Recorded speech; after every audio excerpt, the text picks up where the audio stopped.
سلام علیکم مرګرو څنګه خیر دی ټیک ټاک هر دی کې چې اوسئ خاد آباد اوسئ د مسافرو وروڼو خاد آباد اوسئ الله و خوشحاله ساته الله و آباد ساته الله و په ډکه منګلو باندې خپلو کورونو ته واپس راوله ګورئ دا پاکستان دی زمونږ ملک دی جان آباد نن موسم ډېر ښکلی ټنډه موسم دی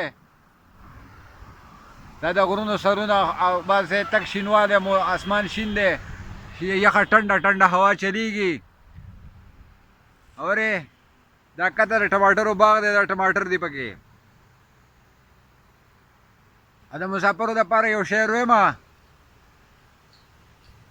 خو هېر شو رانه زه بیا به یې درته ووایم ښه مسافرو خفه کېږئ مو ده د الله په امان پاکستان زنده‌باد پاک فوج زنده‌باد پاکستان انټیلیجنس ادارې زنده‌باد